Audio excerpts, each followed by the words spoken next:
We launch a new Q&A series with State Rep Millie Hamner of Summit Cove. Phil Lindeman with Krystal, 93 News. First, results are in from yesterday's election, and the biggest item on the local ballot, an initiative that would have let Colorado Mountain College adjust the mill levy, as in raise taxes, lost by a razor-thin margin. In Summit, the difference was about 35 votes against the measure, less than half of 1%. Of the 6 counties where CMC has campuses, only 2 voted yes for the measure, Pitkin and Routt counties.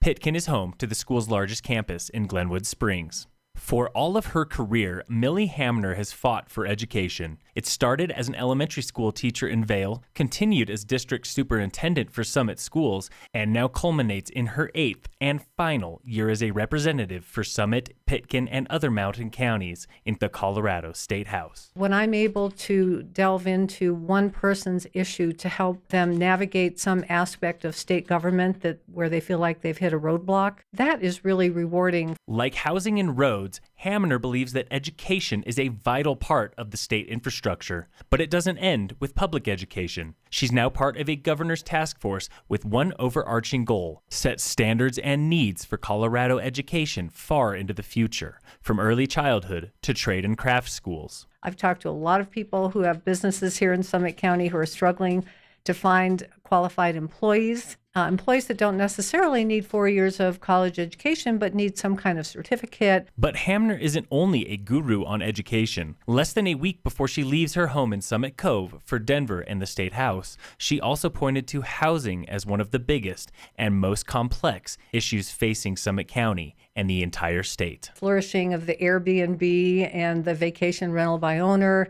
I mean, those are all wonderful for the homeowner, but they're not so great for the workforce and for people who are trying to live here. Our interview with Representative Hamner is the very first in a new Q&A podcast series on Krystal 93 called Krystal Q&A. For the complete 30-minute interview, including her thoughts on the rapidly growing rift between mountain locals and city slickers, see the Krystal 93 YouTube page. That's Krystal with a K.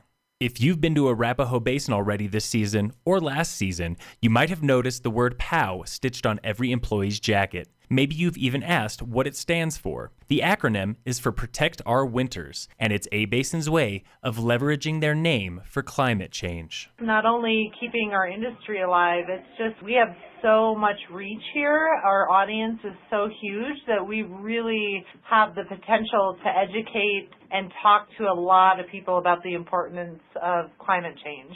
That was Shaw Miklas, Senior Manager of Sustainability at A-Basin. The ski area has partnered with the International POW organization for several years, but only in the past few seasons have A-Bay officials decided to wear their cause on their sleeves. Miklas and others hope it opens a conversation that leads to bigger and more meaningful change. POW is a voice at the state level and the national level that we don't really have the manpower to get out and talk to those folks.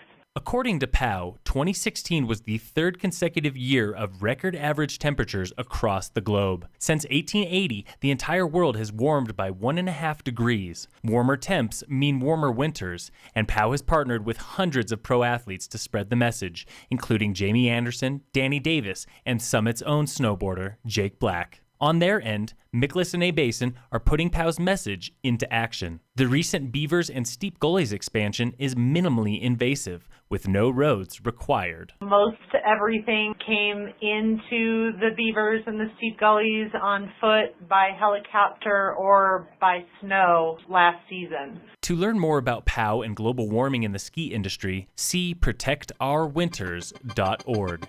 Phil Lindeman with Krystal, 93 News.